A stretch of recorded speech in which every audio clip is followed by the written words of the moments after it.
Арыбаңыздар, урматтуу биздин YouTube каналыбыздын катталуучулары жана угармандары.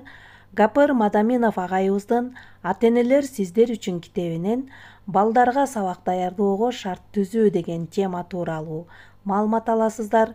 Сабакты даярдаган Салтанат Бейшенова, Талас билим берүү усулдук борбору. Урматтуу угармандар, сиздерге буга чейин «Ата-энелер сиздер үчүн» жана Дасторкон четиндеги университет китептеринен агайдын бир топ темаларды сунуштаганбыз. Ал эми бүгүнкү темабыз үй-бүлөдө балдарга сабак даярдоого шарт түзүү жөнүндө ата-энелерге эң жакшы кеңештер менен бөлүшөбүз. Көңүл буруңуздар. Үй-бүлөдө балдардын жакшы окуусу үчүн кам көрүү, атайын сабак даярдоочу бөлмө түзүп берүүнүн мааниси чоң экендигин эске алып, атайын мыкты сабак даярдоочу бөлмө конкурсун агай өзү иштеген номер 3 эксперименталдык гимназияда уюштурган. Агай айтат, бул конкурсту уюштуруунун дагы бир себеби айыл жергесинде көпчүлүк ата-эне бул маселеге анчалык маани бербестен, айрымдарынын үй-бүлөсүндө стул жок. Балдарына сабак даярдоо үчүн атайын бөлмө бөлүнгөн эмес. Балдары үйдө туш келген жерде отуруп жазып, балдардын кол жазмасы, көзүнүн көрүүсү бузулуп кыйналууда дейт.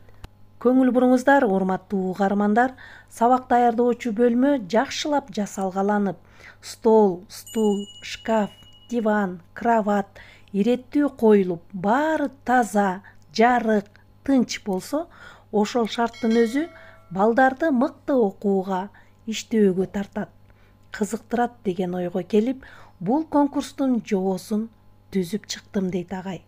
Мугалим, окуучулар ата-энелердин жардамы менен сынактан өткөргөндүгүн айтат.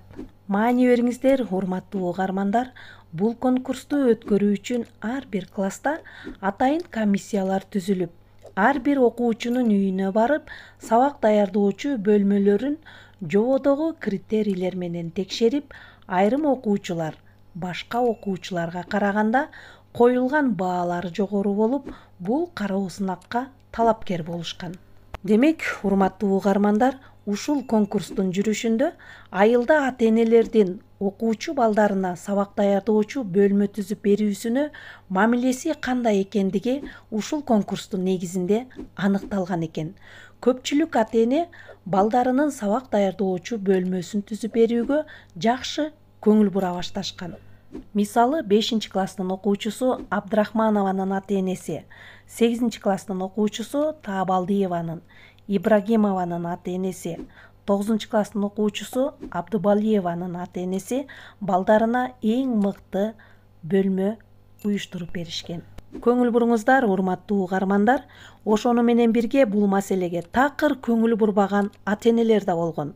Мисалы, стол, үй-бүлөлүк китепканасы жок, окуучулардын сабак даярдоосуна таптакыр шарты жок.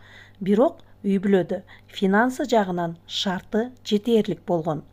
Көпчүлүк окуучулардын сабак даярдоочу бөлмөсү талапка жооп бербейт. Кээ бир критерийлерде 2 упай алгандар да болгон. Анда эмесе, урматтуу угармандар, ушуну менен бүгүнкү чыгарылышты жыйынтыктайбыз. Сиздер үй-бүлөдө балдарга сабак даярдоого шарт түзүү жөнүндө азын-оолак маалымат ала алдыңыздар. Көңүл бургандарыңыздарга чоң рахмат. Саламатта калыңыздар.